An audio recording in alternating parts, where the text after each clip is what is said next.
My name is Kirsten Bodie, and I am an 18-year-old service dog handler from Somerset, Kentucky, currently at the University of Kentucky studying animal sciences in the pre-vet track. I'm here today to answer some questions for Emily McLish's service dog project. Ashton Meat is a multi-purpose service dog, meaning he does psychiatric responses as well as medical. I have a condition called reactive hypoglycemia that causes my sugar to crash or to get low whenever I eat certain things or just in reaction to certain hormone levels. He lets me know before they are getting low or when they are low. That way I can either go to the emergency room or act accordingly before I get low enough to pass out or go into a seizure or anything like that. I also have a cardiac issue where my blood pressure crashes, causing me to faint. We are currently working on him being able to learn tasks for that right now. As far as the psychiatric, like I said, I have complex PTSD. He offers anxiety responses, which, whether it's a stim or whatever, just interrupting distraction. He does guide work to lead me out of stressful situations whenever I am getting overstimulated. I also have issues with night terrors. He wakes me up during those, like at-home tasking, and also provides deep pressure therapy, which is a huge thing in heart rate management, that kind of thing, when you are in a panic attack or something of similar. He is not an emotional support animal. Emotional support animals are a completely different thing. They are untrained. They're for any, even if you're undiagnosed, if you're just sad, you need an animal, that's an emotional support animal. When they're tasked and are task trained and have those abilities to help you in extreme psychiatric cases such as mine, then a service dog is warranted. This does not mean that a person who has a service dog for that reason is crazy or anything else. It's just another form of treatment such as medication or therapy. The next service dog. Please go to a doctor first. Talk to them, talk to your doctor, get something figured out. My other thing would be to find a trainer. In the United States, it is legal to train your own service dog, but it is highly unrecommended, especially if you have no instant or experience training dogs. There can be a lot of issues which could cause you to end up washing or losing your service dog. So that would be my main thing. Please go to a doctor. Do not self-diagnose. Find a trainer. Find some help. My other thing would also would typically to say this should be a final option. This should not be something you go straight into unless discussed with your doctor that this is your only option. With Asher, we tried for 5 years before I ended up getting him. So it typically is seen as a last resort. And for some people, that may not have to be the case, but for most times it is.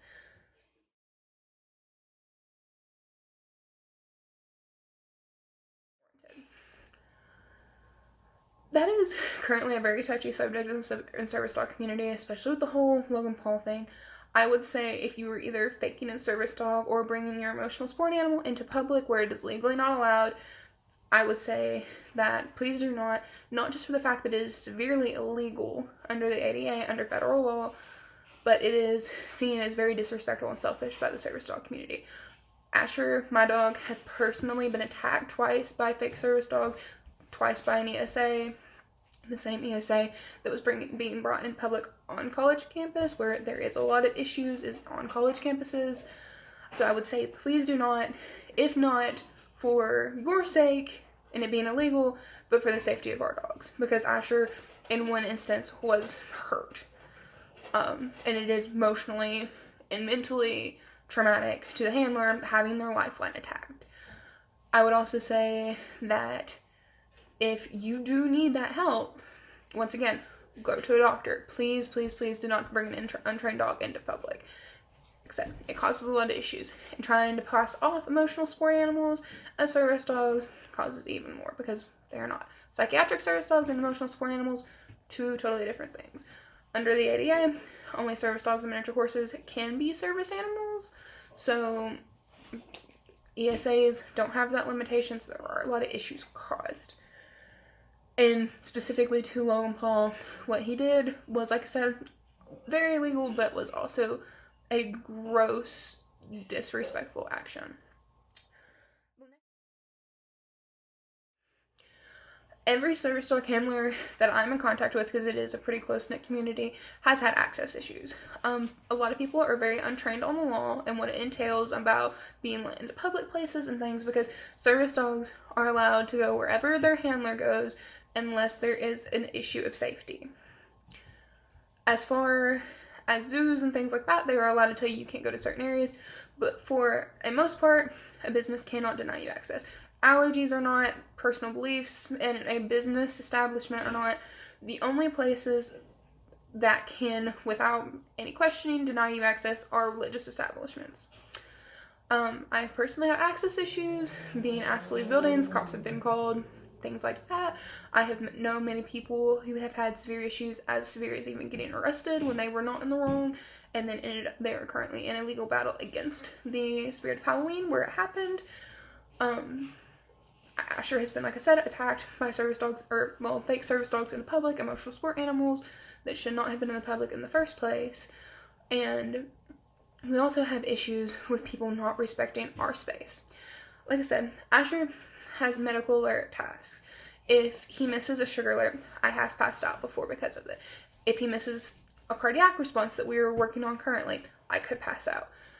I could become severely injured. It's the same for most service dog handlers. So if you see, do not touch, do not distract, that a lot of people, you would be surprised, seem like they can't read that. People get hurt on almost a daily basis from people not respecting that and thinking just because it's a dog, they can pet it, when that is not the case. It is actually very rude, very disrespectful. People also are very intrusive and think because you have a service dog, you can ask whatever you want. It is seen as very rude to ask somebody about what their disability is, because you do have to have a disability to have a service dog. So it is seen as very rude and disrespectful to come out straight and ask somebody what their dog is for. Especially if you're wording it in the way of, what's wrong with you, or something like that, it is seen as extremely rude and disrespectful. For last. The first story I have was from a local ice cream store back in my hometown. We came in, and as I was ordering, one of the employees grabbed my service dog from behind, pulled him to her, pulled him away from me, taunted his leash. All of the employees ran over, started loving on him, pulled him away from me. In that instance, he missed an alert. I was very, angry, which caused upset, which caused me to go into a panic attack, which just led to many things that should not have happened. And then my sugar crashed, and I ended up passing out on the floor 5-10 minutes later because he was not able to alert me. Was let know that we were going and speaking to other people about this. Ended up becoming a uncomfortable situation for everyone, even though he was clearly labeled do not pet, do not touch, which in the United States, a service dog does not have to wear anything labeling it. That is a courtesy to the public and a courtesy for ourselves, so the people will leave us alone and show us respect and give us some space. They are not required, but in this case, there were multiple places on his vest. They said do not touch, do not distract, no talk, no touch, no eye contact. All of that was ignored, and issues occurred. The situation is resolved now, but that was a bad stretch of about a month or so. The second story I have happened on Asher's first group meetup or training opportunity at the Newport Aquarium. A lot of times in the service dog community, a lot of us are younger, so we will meet up, make friends, because we're all disabled, we all have issues. So finding a community of people who understand what it's like to not get to grow up a normal kid and having chronic illnesses in the school and in life, we make communities. So it's not even necessarily training as much as it is just going out with friends. We all went this time. My sugar crashed. Asher alerted me. A friend of mine and me went to the bathroom, where I ended up becoming unconscious on the floor. I personally do not remember this happening because I was unconscious, but when I'm unconscious, Asher knows that he is supposed to lay on my chest, provide DPT if somebody is with me. So he was doing this, and my friend tells me that somebody came over to him and started to try and pet him and pull him off of me while I was unconscious. She obviously told her, leave him alone, he is doing his job, got the lady to leave us alone. She became combative once she left the place that we were, that I was unconscious. I shortly after came conscious, got glucose, got my sugar back up, only to find the lady outside talking to one of the managers of the establishment, saying that we were rude, saying that we yelled at her, saying that we used profanities, none of which happened. We explained the situation to them. I don't personally know what happened afterwards. All I know is we did no longer see that lady anywhere after. It was a very dangerous situation. Had I been alone, it could have been even worse. So if you see a person with a service dog, person is unconscious, unless you see marked on their vest, you can go and get help. Call a manager, call somebody, but always read the vest, see if you see anything labeled on the vest, or if they have a backpack. A lot of people will keep emergency information on their bag, anything else like that. But please do not interfere with the service dog working, because bad things can happen. So I'm very glad to have this opportunity to share some of my personal stories, and really hope that this gave some information to other people. So, thanks. Someone at my church who is blind has a service dog.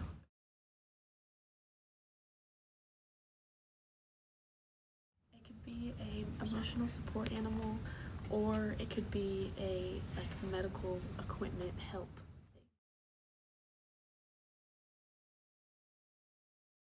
They help people who cannot live on their own or do things on their own sometimes.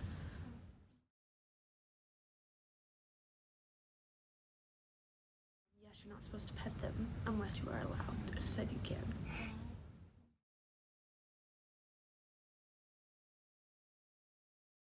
Yes, because the person who is either disabled or the one who needs it is usually they can use it as an emotional support animal, and no, because that sometimes if you're just using it for that, sometimes that cannot be the same thing.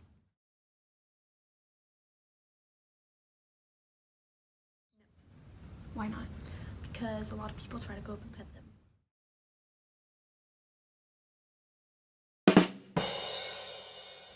Why? Because people go up and pet them, and they're not supposed to. Very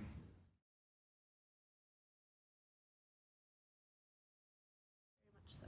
Because, like I said before, people who are disabled or blind or need help with certain things need them.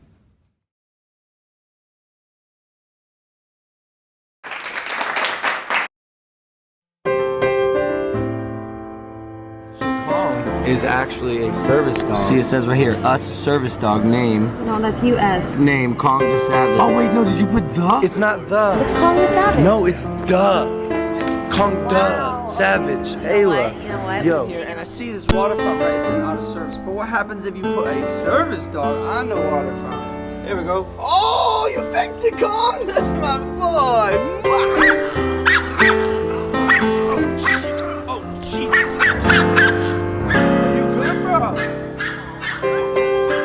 Put him in air jail. Put him in air jail. I know.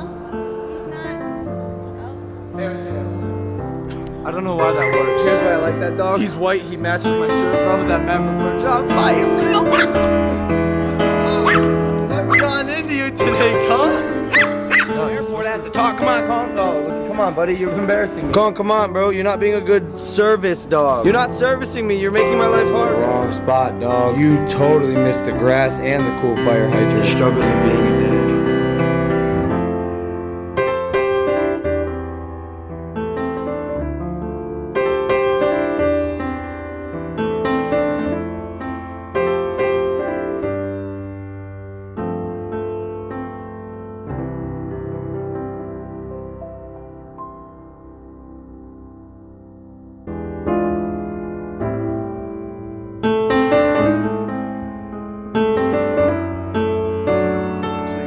An executive decision. I'm gonna go in the SUV.